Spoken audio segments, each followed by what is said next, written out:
दोस्तों, corona virus के चलते आपको ऑनलाइन टिकट बुक करानी होगी। ऑनलाइन पेमेंट करने के लिए आप किसी भी ऑनलाइन सर्विस का प्रयोग कर सकते हैं, लेकिन मैंने टिकट asi.payumoney.com यानी कि ASI की जो वेबसाइट है उससे टिकट बुक की है। आइए देखते हैं कैसे। साइट दी हुई है ये asi.paymoney.com। इस पर आप साइट पे जाओगे ना तो अपना पूरा डिटेल भरने के बाद आपका जो फाइनल स्क्रीन जो है वो इस तरह से कुछ बन के आएगी। इसमें आप सिलेक्ट कर दीजिए Indian, number of person, email ID और अपना जो प्राइमरी विजिटर नेम है वो डाल दीजिए और एक अपना आईडी का डिटेल। आपका ये पूरा समरी बन के आ जाएगा। Rambagh, adult 2, children. और इसमें आपको ऑनलाइन जब पेमेंट करते हैं वैसे जो उसका जो एंट्री फीस है वो 25 रुपीज़। अभी आपको ऑनलाइन करने पर मात्र 20 रुपीज़ पर पर्सन देना होगा। तो इस तरह से 2 लोगों का जो हुआ है टोटल पेमेंट वो हुआ है 40 रुपीज़। अब मैं इसको कर रहा हूँ प्रोसीड टू पे।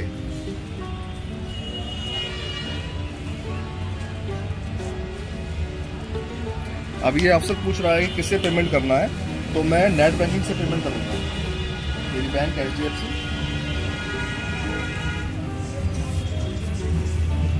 प्रोसीड।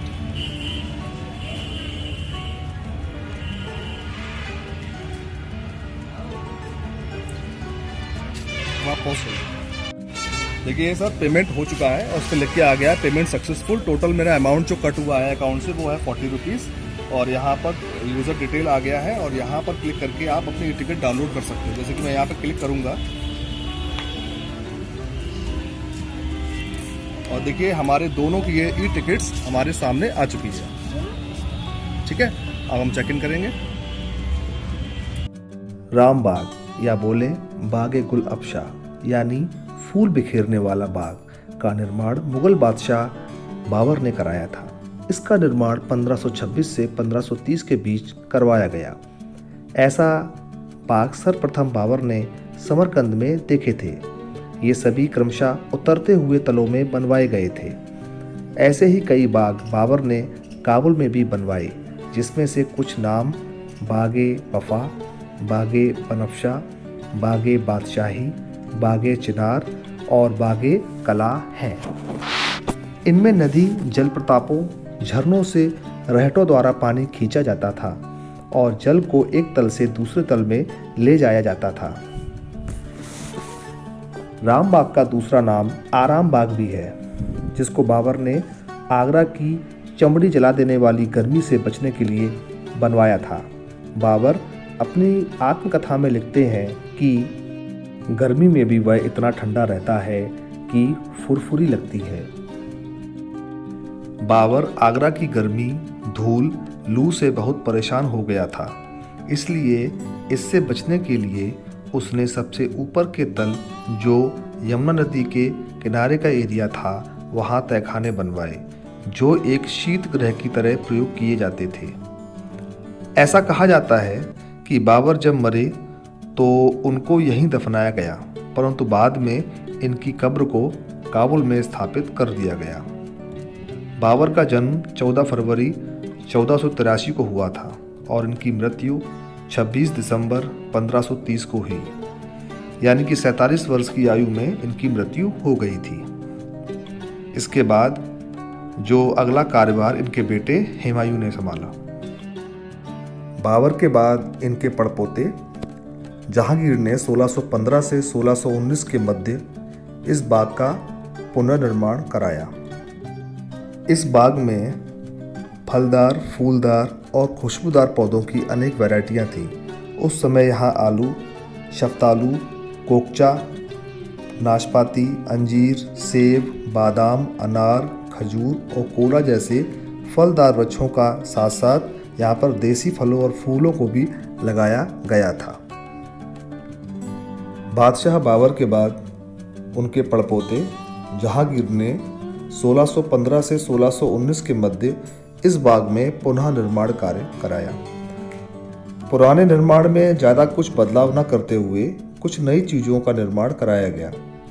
सबसे ऊपर के नदी के तल की ओर उन्मुख मुख्य तल पर खुले हुए आंगन के उत्तर और दक्षिण में और 2 सुंदर आवास बनवाए गए। प्रत्येक में कक्ष, एवं दालान थे, जिसमें जहांगीर युगीन आकृति चित्रों द्वारा अलंकरण किया गया था। आंगन की ओर के छज्जों को संभालने के लिए हंस रूपक तोड़ें लगाई गई थीं। आंगन के मध्य में पत्थर का एक विशाल तालाब बनवाया गया था, जिसमें फव्वारे लगे हुए थे। जहांगीर इस बाग का बड़ा शौकीन था और जैसे उसकी आत्मकथा में अनुमोदित है कि वह हरम की स्त्रियों के साथ यहाँ आकर प्रायः रहा करता था। जहांगीर ने इसका नाम बाग-ए नूर अफशा यानी कि प्रकाश बिखेरने वाला बाग, ये नाम जो था वो जहांगीर का दिया हुआ था। जैसा कि आप ये सामने देख रहे हैं, जो ये बीच में जो कोर्टयार्ड है ये संगमरमर का बना हुआ था और रहटे के माध्यम से इस जलाशय में पानी भरते थे ताकि आसपास की जो कंस्ट्रक्शन जो कराया गया था, बिल्डिंग थी, ताकि ये ठंडी रह सके, क्योंकि दाएं और बाएं दोनों तरफ निचले तलों में आरामगाह यानी कि तहखाने बनवाए गए थे।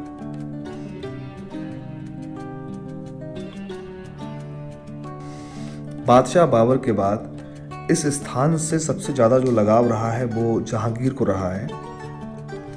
उन्होंने भी अपना लाइफ का काफ़ी समय यहाँ पर व्यतीत किया है।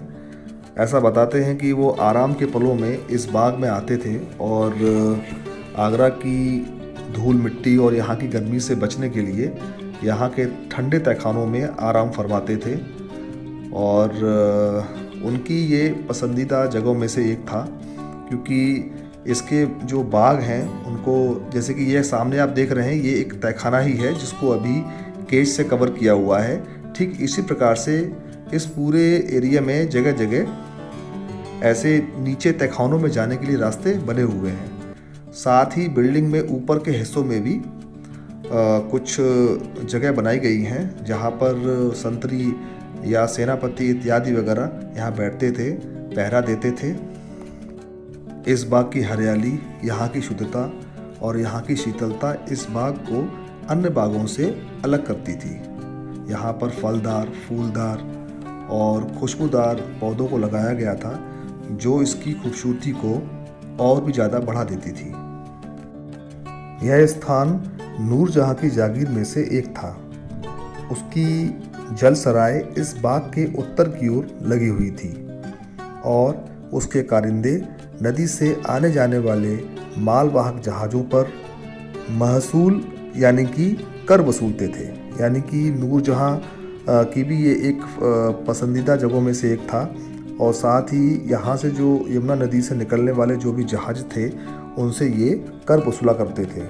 कालांतर के बाद अंग्रेज़ों को भी यह स्थान बहुत पसंद आया। उन्होंने भी 1803 से 1859 में इसकी मरम्मत कराई। अंग्रेज़ों द्वारा ऐसा बताया जाता है कि ये यहाँ पर छुट्टियाँ मनाने आते थे और अंग्रेज़ों ने इस स्थान को पूर्णतः आरामगाह में तब्दील कर दिया।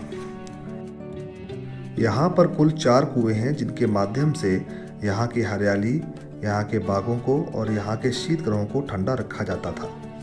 चलिए आइए जानते हैं डिटेल में कि इनका कुओं का निर्माण और वाटर डिस्ट्रीब्यूशन कैसे था। आप जो मेरे ठीक पीछे ये कुआं देख रहे हैं, ये पूरा एक सर्कुलर मोशन में है। आप शायद अब देख पा रहे होंगे।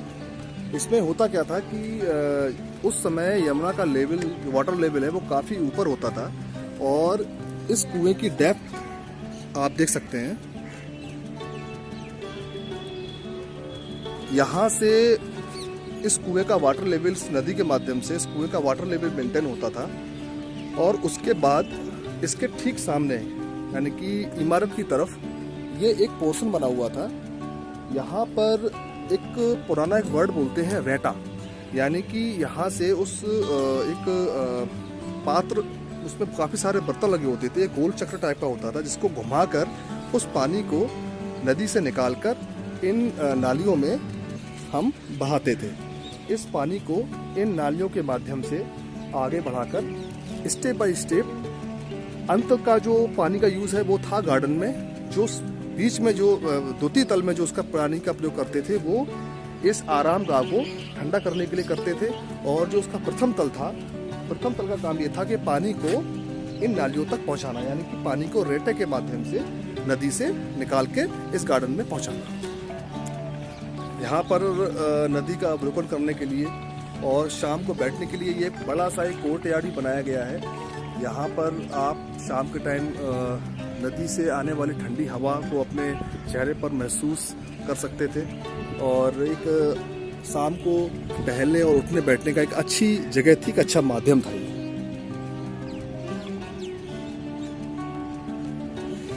ठीक इसी प्रकार का एक और कुआं हमको मिला है जिसके द्वारा से पानी को हम खींचते थे इस कुएं के माध्यम से, और इस पानी का प्रयोग इस आराम गाह को ठंडा रखने के लिए और यहाँ का जो प्लांटेशन और जो गार्डन है उसको ग्रीन रखने के लिए इसका प्रयोग किया जाता था।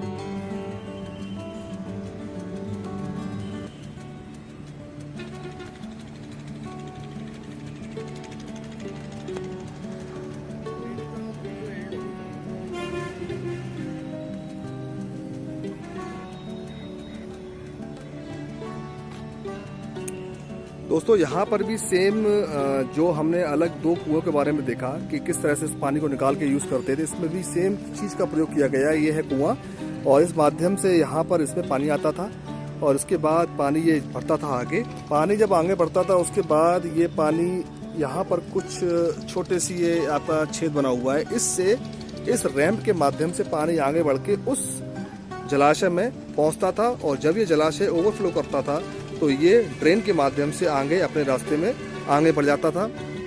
चलिए आगे दिखाता हूँ। पानी यहाँ आने के बाद इस जो चबूतरा है, इस चबूतरे के राइट और लेफ्ट साइड में डाइवर्ट होकर कुछ पानी आगे, कुछ पानी जो एक्स्ट्रा ओवरफ्लो वाटर है वो इससे माध्यम से गार्डन में, और ठीक जैसे आपने अभी उधर दो कुएं देखे हैं, उन दो कुओं, ये सारे तीनों कुएं आपस में अटैच्ड हैं। ये आपका सबसे उधर वाला जो है वो पहला है, ये बीच वाला दूसरा है और ये हम खड़े हैं तीसरे वाले पे, और यहाँ से अटैच होके ठीक सेम पैटर्न पर आगे गार्डन वाटर के लिए आगे सप्लाई हो जाता था। दोस्तों अब आपको बताता हूँ कि इस आराम गाह को आराम गाह जैसी जगह बनाने में और इस गार्डन को मेंटेन रखने में किस तरह से पानी का डिस्ट्रीब्यूशन किया गया था, क्या ऐसी सुविधाएं की गई थी कि पानी को प्रॉपर तरीके से इस पूरे गार्डन में डिस्ट्रीब्यूट किया जाए और आराम गाह में एक ऐसी पानी के माध्यम से शीतलता आती रहे और ये प्लेस ठंडा बना रहे। तो आपको इसके लिए समझना होगा यहाँ का वाटर डिस्ट्रीब्यूशन। मैं अभी ठीक बीच वाले कुएं के सामने खड़ा हूँ और बिल्कुल ये यमुना नदी है, इसके ठीक किनारे ये कुआं स्थित है।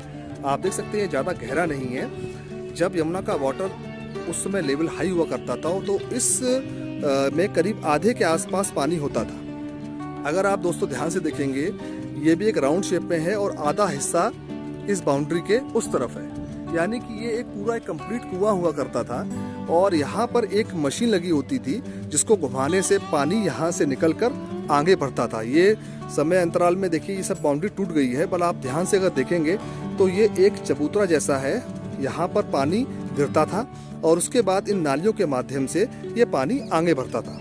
यहाँ आप देख सकते हैं ये पूरा एक लंबी सी एक नाली बनी हुई है। आगे जाके इसको ज़रूरत के अनुसार अलग अलग डिवाइड किया गया है, जैसे कि यहाँ पर बीच में इसको राइट और इधर लेफ्ट साइड में इसको डाइवर्ट किया गया है ताकि जहाँ जहाँ गार्डन है वहाँ पानी की सुचारू व्यवस्था की जा सके। और इसके ठीक बगल में आप देखेंगे एक बड़ा सा यहाँ पर एक फील्ड सा बना हुआ है जो एक मतलब कवर्ड एरिया है।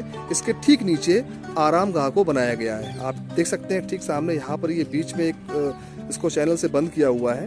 बिल्डिंग का आउटर स्ट्रक्चर है और जैसा कि मैंने आपको पहले ही बताया कि आराम गाह एक ठंडा स्थान होता था जिसके हिसाब से बिल्डिंग का कंस्ट्रक्शन कराया गया था के लिए कि सच में यहाँ से आने वाली जो हवा वो इतनी ज़्यादा ठंडी है कि मैं आपको बता नहीं सकता। अभी मौसम है सर्दी का, दिसंबर का मंथ चल रहा है, मौसम सर्दियों का है, फिर भी ये air according to temperature I think 8 to 10 degree ये कम होगी।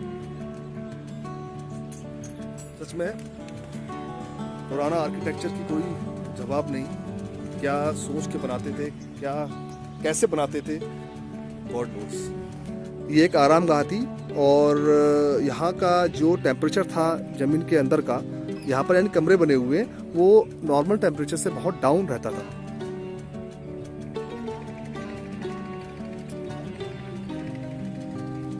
ये पानी यहाँ से आकर राइट और लेफ्ट दो भागों में बढ़ जाता था और ये था एक बीच का कोर्टयार्ड, जहाँ पर हो सकता है कि संतरी वगैरह या कोई सेनापति यहाँ पर पहरा वगैरह देते हों। और जब आप इस सेंटर पॉइंट पे खड़े होंगे तो यहाँ से आपको इसका जो मेन गेट है वो बिल्कुल स्पष्ट आपको दिखाई पड़ेगा। ठीक इसी प्रकार के जो कुएं और पानी की व्यवस्था इसके लेफ्ट साइड में, यानी कि एक कुआं उस तरफ है जहां से पानी इस कोर्टयार्ड में आता है,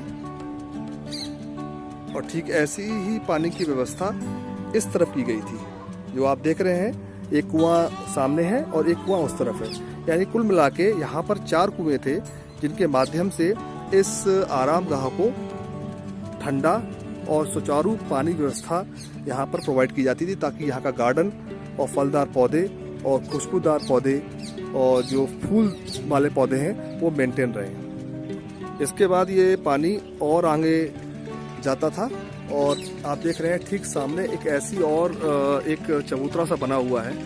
आप देखेंगे सेम एक ऐसा ही चबूतरा जो पहले देखा था हमने, ये इसका साइज और इसका स्ट्रक्चर डिट्टो एक जैसा ही है। इसमें एक बहुत ही बेहतरीन टाइप की नक्काशी भी की गई है रेड स्टोन पर, जो एक मुगल काल की कलाकृति का एक बेहतरीन आर्किटेक्चर का नमूना है। इसके बाद जब हम आगे बढ़ते हैं तो हम पहुंचते हैं पानी डिस्ट्रीब्यूशन के, वाटर डिस्ट्रीब्यूशन के तृतीय तल पर। यहाँ से पानी निकलकर अगले स्टेज में आता था और इस रैंप के माध्यम से ये पानी इस वाटर रिजर्वायर में पहुंचता था। ये एक तरह का कोटर है जिसमें पानी इकट्ठा होता था और ये कुछ रैंप है जिसके माध्यम से पानी ढरक कर और इन होल से पानी नीचे आता था और फिर से ये पानी नालियों द्वारा आगे बढ़ना शुरू हो जाता था।